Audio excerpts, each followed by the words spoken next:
C'était il y a quelques heures à peine au Festival de Cannes, le tapis rouge. Ce tapis rouge avant la présentation du court-métrage signé Judith Godrèche et intitulé « Moi aussi ». L'actrice poursuit sur sa lancée après avoir dénoncé les réalisateurs Benoît Jacquot et Jacques Doyon et secoué le milieu du cinéma. Et moi aussi, ce court-métrage de 17 minutes seulement met en lumière les récits de victimes de violences sexuelles dont les témoignages ont été recueillis par Judith Godrèche par courriel dans la foulée de sa propre prise de parole. Et la fille de Judith Godrèche est la seule actrice du film, mais elle partage l'écran et le combat de sa mère avec plus de 1000 participantes. 7 ans, à mes 14-15 ans. À 7 ans, j'avais 25 ans, j'avais 12 ans et demi, j'avais 19 ans. J'avais 13 ans, j'avais 15 ans, j'avais 19 ans. C'est assez incroyable parce que moi je suis la seule actrice dedans et je suis entourée de 1000 participants et participantes qui ont envoyé des emails à ma mère, Judith Godrèche, à propos d'agressions qu'ils avaient vécues et pas du tout que dans le monde du cinéma, dans leur vie de tous les jours. Et donc j'ai eu le droit de vivre une expérience absolument incroyable en tant qu'actrice. Et selon les toutes premières réactions, le film de Judith Godrèche aurait rempli sa promesse d'ouvrir la parole aux femmes. J'ai joint un peu plus tôt Alexandra Schwartzbrod du journal Libération. On l'écoute. Bonsoir, Madame Schwartzbrod. Bienvenue à 24/60. Bonsoir. Nous venons de voir ce qui vient de se produire à Cannes ce soir en ouverture de la section Un certain regard. Court extrait du film Moi aussi de Judith Godrèche, avec aussi cette montée spéciale des marches, la main sur la bouche. Un film qui est important à Cannes. Il occupera une place significative selon vous? Oui, très important. Et même, c'est même au-delà du film, la personne de Judith Godrèche, hein, ça fait plusieurs semaines qu'on l'entend, qu'on la voit. Elle est montée au créneau de façon très forte, très vive pour dénoncer les violences sexuelles dans le milieu du cinéma. Elle a raconté ses propres témoignages, elle a mis en cause des réalisateurs, et si vous voulez, ça a ouvert la parole des femmes, notamment dans le cinéma, mais pas que.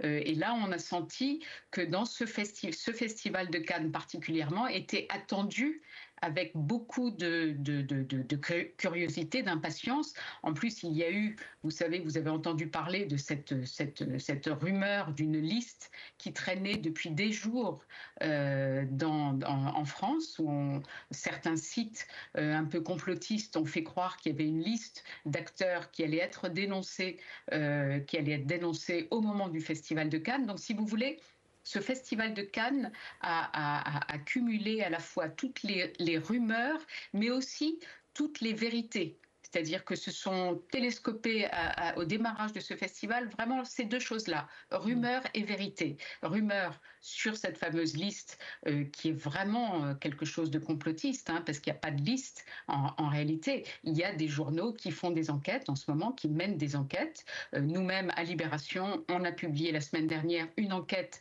qui mettait en cause le président du CNC, le Centre national du cinéma, qui est quand même quelqu'un de très important, et qui est poursuivi pour agression sexuelle.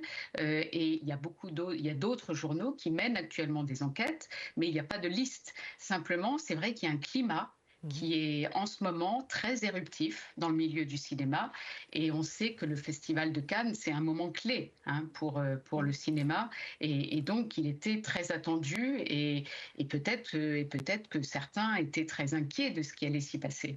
Puis d'ailleurs, même hier, donc, le jour même de l'ouverture du Festival de Cannes, il y avait vos collègues du quotidien Le Monde qui publiaient une photo de 100 personnalités, disait-on, qui persistent et signent pour revendiquer une loi intégrale sur ces questions de viol, d'agression sexuelle et d'autres mesures à prendre.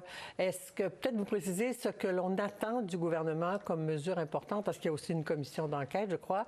Donc, qu'est-ce qu'on attend, qu'est-ce qu'on demande au fond? Et qu'il n'y ait plus d'impunité, qu'il y ait plus qu'il y ait une tolérance zéro, que les personnes incriminées soient jugées, qu'il y ait des enquêtes et que l'on ne maintienne plus à la tête d'institutions publiques des personnes qui sont poursuivies pour des faits d'agression sexuelle.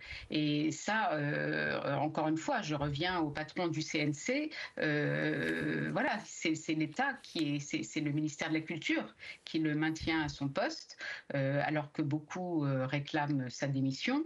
Et donc ça, c'est déjà quelque chose que l'État pourrait s'engager à ne plus maintenir à la tête de ces institutions culturelles des personnes qui seraient mises en cause. Il y a beaucoup de choses à faire, hein. On voit bien que c'est en train de bouger en France, dans le monde de la culture, notamment dans le monde du cinéma.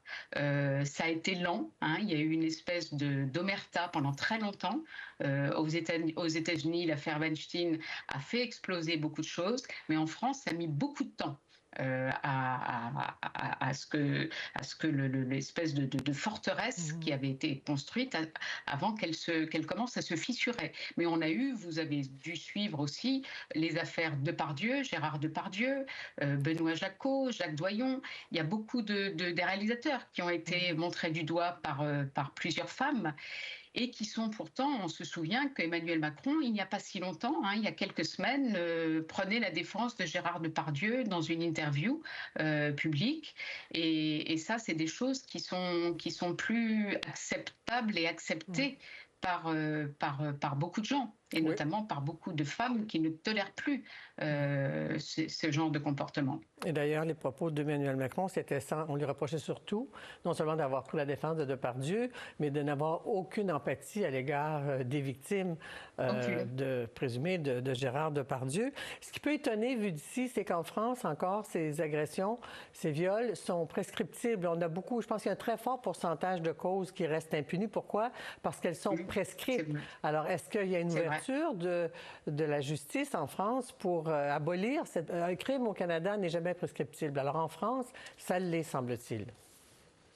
Oui, ça l'est, et c'est ce qui fait que beaucoup d'hommes incriminés ne passent à travers les mailles du filet judiciaire, parce que les plaintes arrivent trop tard pour la loi française. Or, on sait que dans des cas d'agression sexuelle, il faut souvent du temps pour que les femmes osent déjà même l'accepter vis-à-vis d'elles-mêmes et osent rendre publiques les agressions dont elles ont été victimes. Et donc, on sait qu'il faut du temps. Donc, c'est pour ça que la justice va peut-être évoluer sur ce thème-là, parce qu'en effet, c'est impératif de donner du temps aux victimes pour pouvoir s'exprimer. Et c'est impératif parce que beaucoup d'hommes échappent aux poursuites à cause de ça. En terminant, Mme Schwarzbach, je vais vous citer, parce que vous avez écrit quelques textes, notamment à la veille du Festival de Cannes. Vous posez la question, ce rendez-vous annuel sera-t-il au contraire l'occasion d'un grand nettoyage de printemps, tant le linge sale semble s'accumuler dans les arrière-cours? Au fond, il y a quand même beaucoup d'espoir maintenant en France pour que les choses évoluent. Oui, ah non, mais ça, je pense que maintenant, il y a quelque chose ça y est, la boîte qui était fermée s'est ouverte. Est-ce que ça va être à l'occasion de ce festival de Cannes? Est-ce que ça va être après, dans les semaines ou les mois qui vont suivre? Mais je pense que ça y est, la parole s'est libérée grâce à des femmes qui ont eu le courage, comme Judith Godrèche, de dire publiquement ce qu'elle contenait en elle tout bas depuis des années, grâce à d'autres comédiennes, hein, je pense à Juliette Binoche aussi, il y en a eu plusieurs autres. Et là, je crois quand même qu'il y a un phénomène on ne pourra pas revenir en arrière. On ne pourra pas revenir en arrière. Et donc, il va y avoir, en effet, dans les semaines, les mois et les années qui viennent, beaucoup de choses qui vont sortir, beaucoup de choses pas très reluisantes. Et je crois aussi que les comportements sont en train de changer du fait de cette peur aussi qui commence de cette peur. Je crois que les hommes, les mauvaises pratiques sont en train de disparaître. Il reste encore de progrès à faire, mais là, il n'y aura pas de retour en arrière possible. Il y a un mouvement qui a été lancé et qui va faire beaucoup de bien, je pense, au cinéma français, aux bonnes pratiques et aux relations hommes-femmes dans le cinéma français, et pas seulement, parce que c'est dans tous les milieux qu'il va falloir ouvrir les boîtes de Pandore.